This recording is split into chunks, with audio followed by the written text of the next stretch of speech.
Welcome to Your Anxiety Toolkit. I'm your host, Kimberly Quinlan. This podcast is fueled by three main goals. The first goal is to provide you with some extra tools to help you manage your anxiety. Second goal, to inspire you. Anxiety doesn't get to decide how you live your life.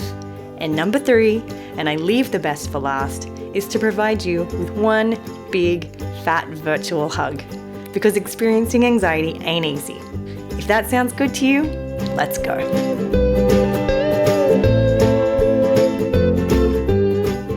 Hello and welcome back, everybody. I'm so happy to be here with you. This is not the normal sort of format in which we do Your Anxiety Toolkit podcast, but I wanted to really address a question that came up in ERP School about how to manage 10 out of 10 anxiety. So for those of you who don't know, over at cbtschool.com, we have a whole array of courses for depression, generalized anxiety, panic, OCD, hair pulling, time management, mindfulness. We have a whole vault of courses. In fact, we have a new one coming out in just a couple of weeks, which is a meditation vault. It will have over 30 different meditations. And the whole point of this is often people say to me that the meditations that they listen to online can become very compulsive. It's kind of like things like, oh, just let go of your fear or make your fear go, cleanse away and dissolve and all the things. And that's all good. It's hard for people with severe anxiety to sort of conceptualize that. So that whole vault will be coming out very, very soon. But this is actually a question directly from ERP School. Under each video of all the courses, there is always a place you can ask questions. And I do my best to respond to them as soon as I can. But I did say to this student, I will actually do an entire podcast on your question because I think it's so important. So here is what they said. They said, "Hi, Kimberly. I love all the information you give us. I get so much more out of this than I do with a therapy session for 1 hour once a week. That being said, I'm feeling a little bit overwhelmed. There is just so much information and so many tools."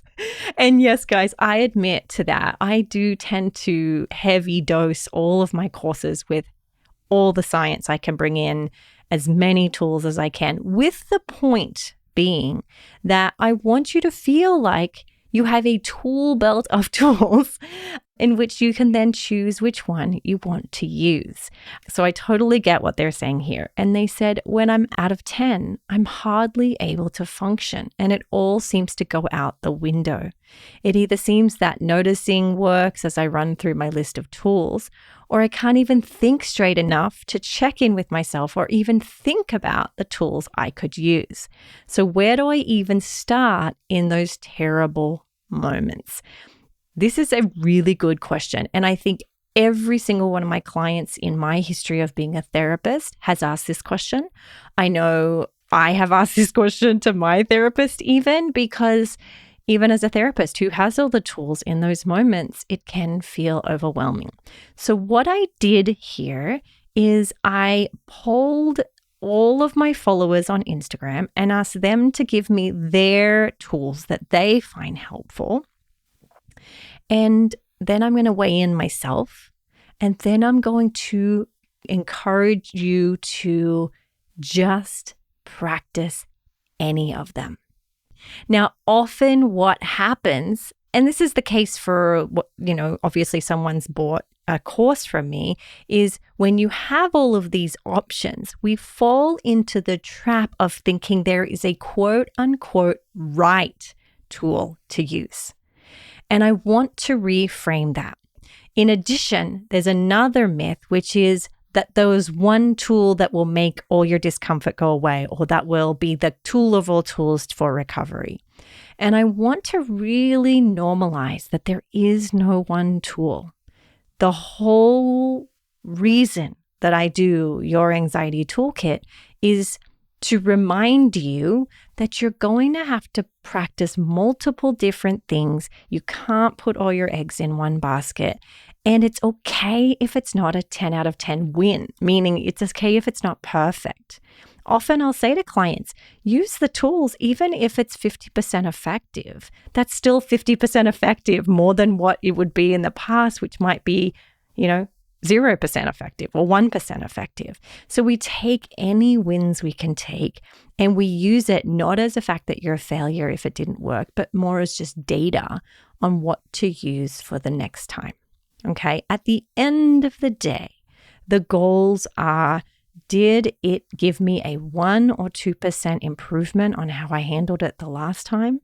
1 or 2%, folks. That's all I'm goaling for here. Was I kind as I practiced it? Right? And did it move me towards the 5-year you or the 3-year you or the 1 month you, the you who's in 1 month? Does it move you towards that person that you're trying to be? I often will think about me through the terms of what would the 5-year me do in this situation?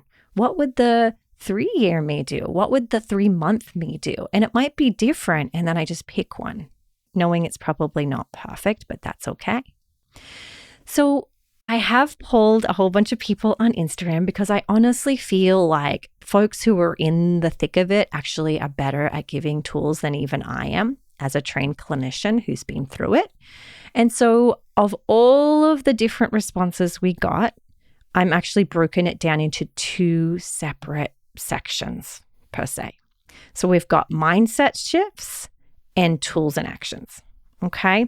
And again, these may actually feel again like, oh my gosh, now I have even more tools, right? Which is not a bad problem. But I want you in the moment that you're at a 10 out of 10 to just pick one and be curious about it.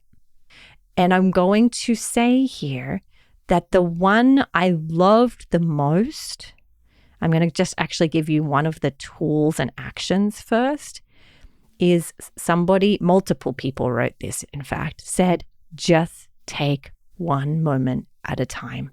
And I have to say, at a 10 out of 10 anxiety, that has been the most helpful for myself and for my clients.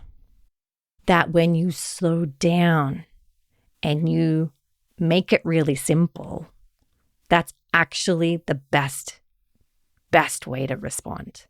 We have these bigger concepts like ERP and habit reversal training and mindfulness and all these big concepts.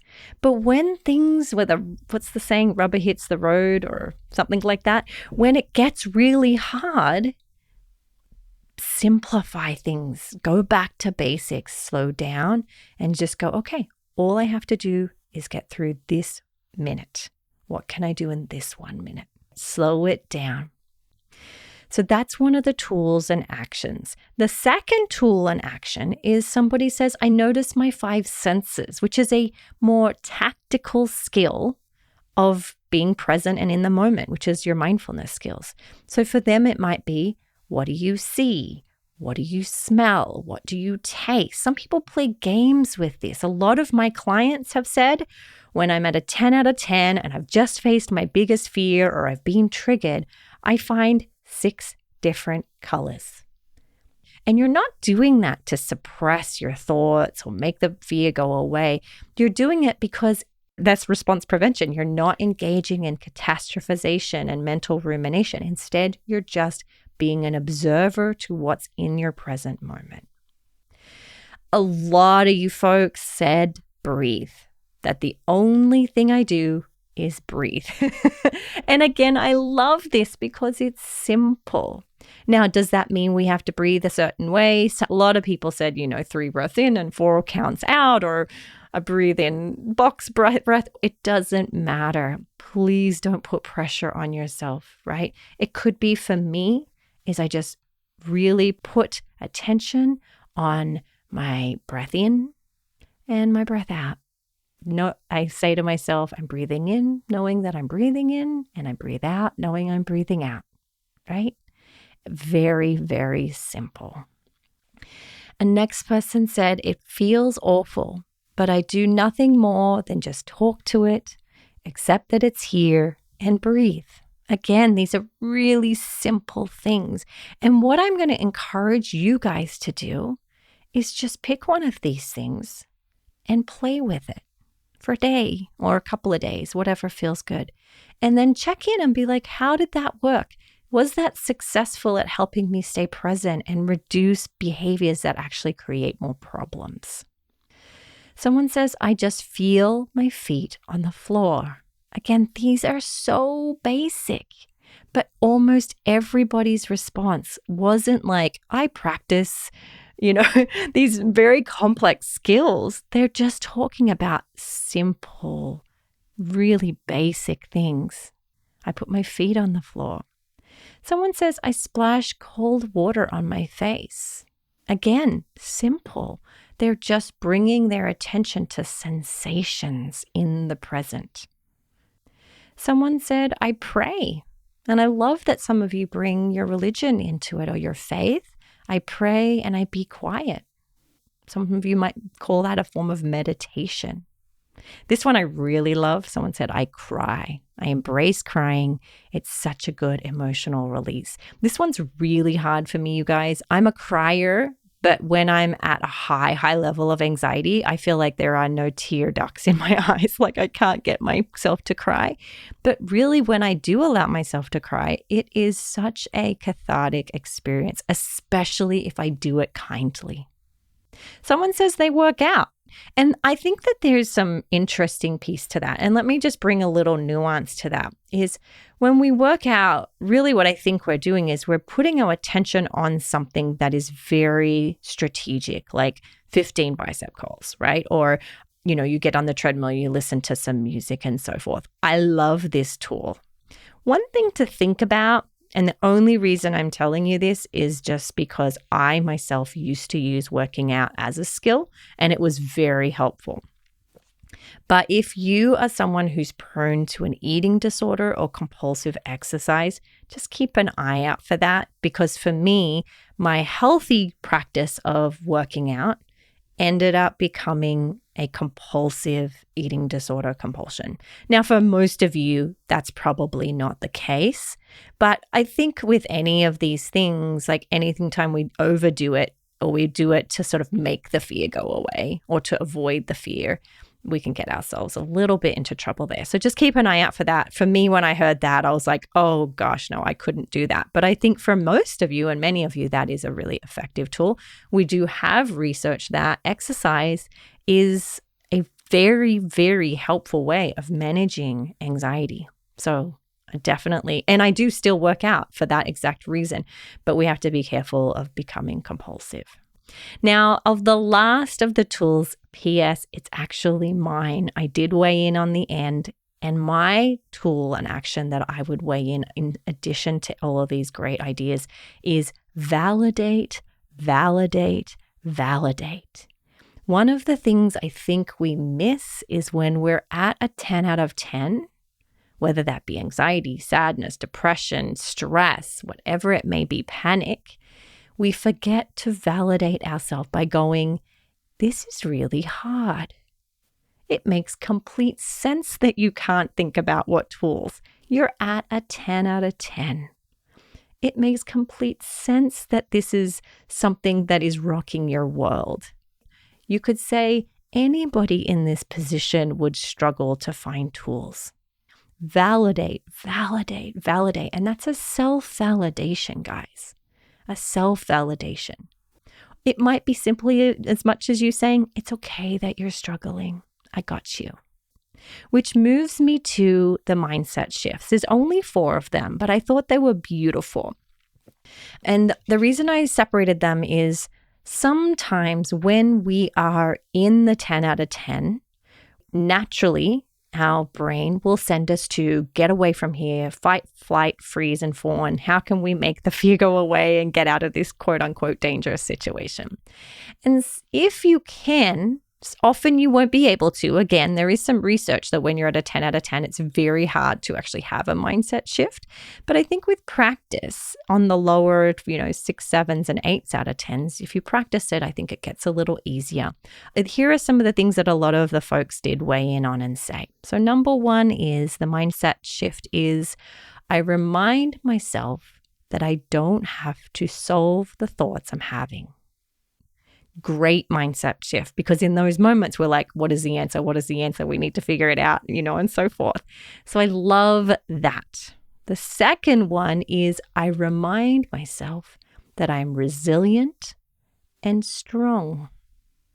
Total shift, right? Away from I can't handle this, what do I do? To I'm resilient and strong. For me, I'll weigh in here. I often say everything is figure-outable. I'll figure this one out. That sentence has changed my life because it takes away the pressure of having to find solutions right now and says, I'm in a process now. I'll figure it out. We'll get to the end of it. It might take some bounces and bumps. The third one is, of course, my all-time favorite, which is I can do hard things. Today is a beautiful day to do hard things. So good. So good. It can remind you that this is a moment to lean into. And I think last one here is really important. So someone weighed in and said, I remind myself that being uncomfortable doesn't mean dangerous. This is gold, you guys. So there are some ideas of the people who weighed in and the most common responses. There were a lot of, let me also say, to be honest, a lot of people wrote, I totally can't handle it and I just fall apart. A lot of people were making jokes like, I throw a tantrum on the floor. They were basically saying like, I haven't figured it out yet. And I want to just again, really emphasize again the importance that it's okay if you don't have the 10 out of 10s figured out. We're not here to win all of the challenges. I have been thinking about this a lot lately, and I'll actually use this as the final point.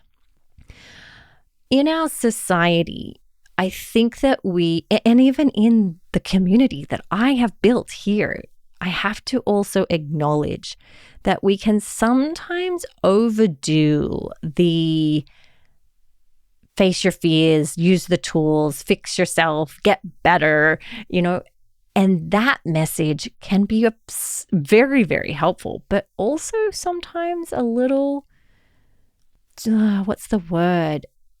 Overachieving, a little condescending, a little pressured. And I want to just conclude here is if you are early in your recovery and you're working on the 4s, 5s, and 6s out of 10, you're doing enough. If you're in the middle of your recovery or you're accelerating in your recovery and you're doing the 7s, 8s, and 9s, it's okay that you don't yet have the skills to do the 10s.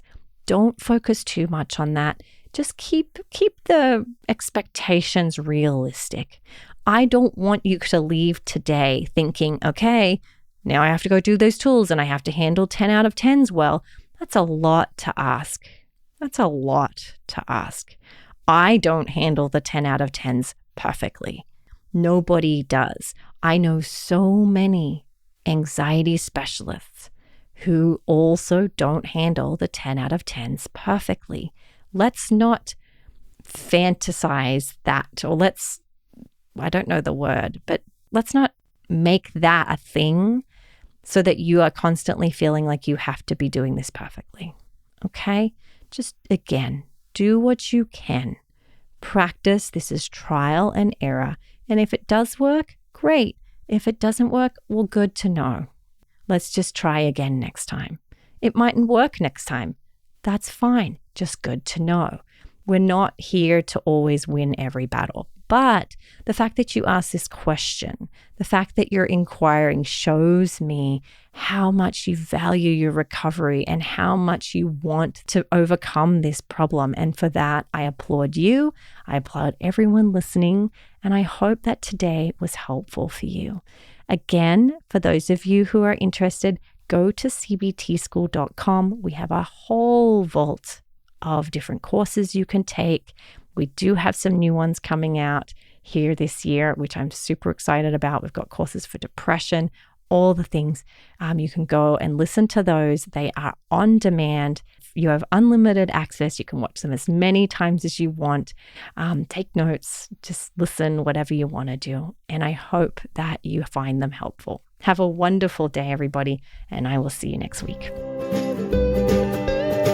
Please note that this podcast or any other resources from cbtschool.com should not replace professional mental health care. If you feel you would benefit, please reach out to a provider in your area. Have a wonderful day, and thank you for supporting cbtschool.com.